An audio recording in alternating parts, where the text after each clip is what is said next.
Vă salut, dragi prieteni columbofili, de la Oradea. Este 7 noiembrie, o zi la fel de frumoasă, pentru că am o parte de o toamnă foarte frumoasă. Și aș vrea în acest video să vă prezint încă o dată, dar poate de data asta mai în detaliu, sistemul nostru de concurare a femelelor. Și fac acest lucru pentru faptul că foarte mulți colegi columbofili mi-au solicitat acest lucru. Și în special pentru prietenul meu Cristi Brudașcă, pe care îl salut în America, care m-a sunat personal și mi-a spus că își dorește să zboare femele pe sistemul meu și bineînțeles că nu pot să-l refuz nici pe el, nici pe voi ceilalți care mi-a solicitat acest lucru. Pentru aceasta, Cristi, o să te rog să filmezi. Crescătoria noastră are 3 compartimente. Compartimentul 1 este voliera, cea pe care o vedeți aici. Compartimentul 2 este cel pe care o să-l filmăm înăuntru și încă o volieră pe partea din spate.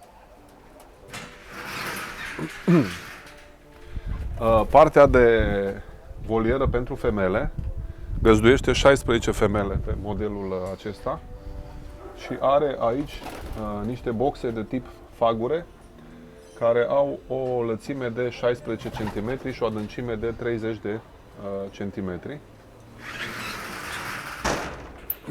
Au o ușoară ieșitură, da? Ca femelele să nu se vadă între ele, adică platoul pe care stau este băgat puțin mai în spate decât peretele, astfel încât ele nu se văd atât de ușor.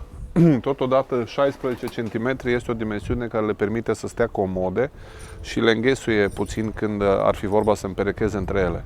Acum, după experiența care o am, cred că și 15 cm, deși pare foarte puțin, ar fi mai bun decât 16 în prevenirea împerecherii între femele. Femelele sunt ținute aici pe întreaga perioadă a concursurilor și sistemul nostru de zbor se întâmplă în felul următor. În luna februarie, în funcție de starea vremii, le împerechem, le lăsăm să ouă și clocesc cam între 5 și 8-9 zile. Nu trecem de 9 zile pentru a nu declanșa laptele de gușă și alte acțiuni metabolice. Și la 8-9 zile după primul ou, aruncăm toate ouăle și separăm femelele de masculi. Femelele sunt mutate pe voliera de față, masculii pe voliera din spate și femelele au parte în fiecare zi de același antrenament individual, același antrenament individual, am vrut să spun, o dată pe zi, pe care îl fac și în sezon. În timpul împerecherii și a clocitului porumbeii primesc mâncare de concurs. După ce le separ, porumbeii primesc hrană ușoară, folosesc amestecul de hrană chip pentru concurs și chip super diet în perioada de după ouat.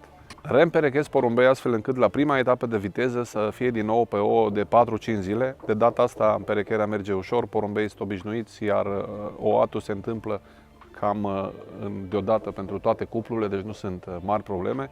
Și fac lucrul acesta pentru că nu mă interesează foarte tare primele etape. În momentul în care ești interesat de primele etape, ai două opțiuni. Opțiunea 1 este să nu împerechezi deloc, opțiunea 2 să faci chestia asta cam cu 2 săptămâni înainte de prima etapă.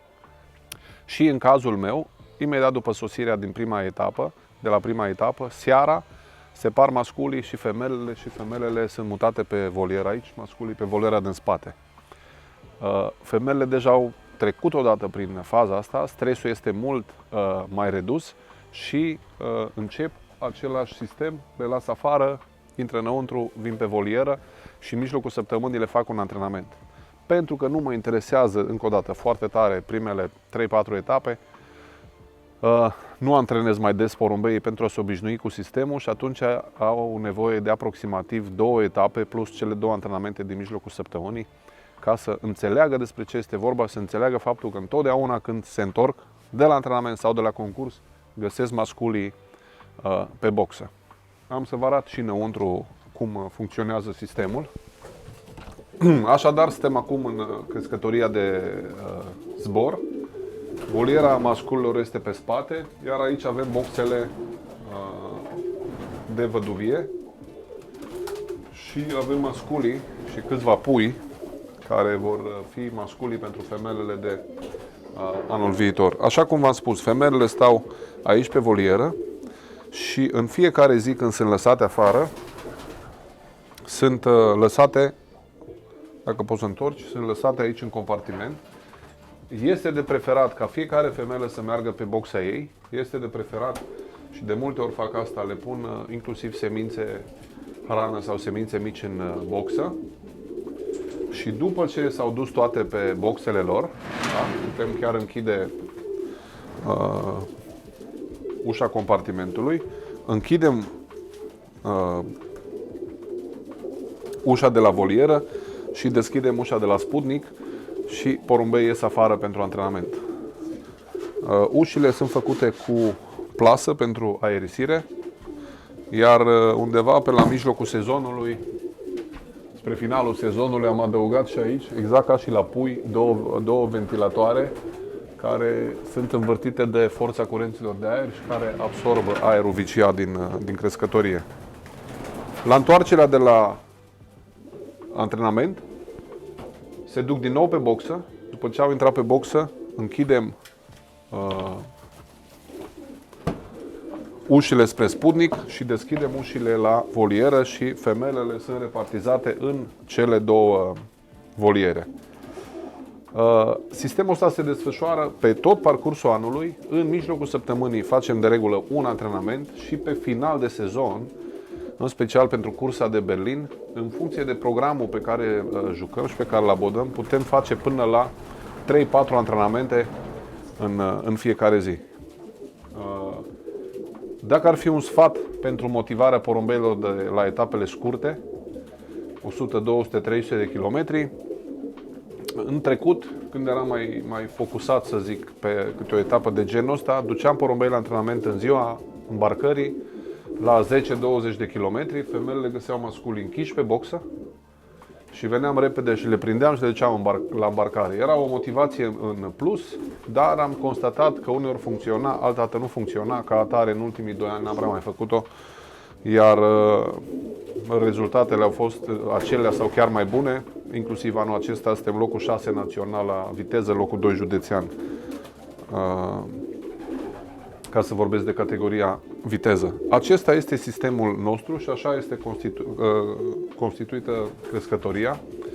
Și am făcut-o din 2 compartimente. Am fost foarte aproape, după sezonul cu maturii, să mă gândesc să destinez un compartiment reproducătorilor și să zbor doar cu 20 de femele dintr-un compartiment mic. Cred că este cazul ideal pentru o crescătorie mică de hobby.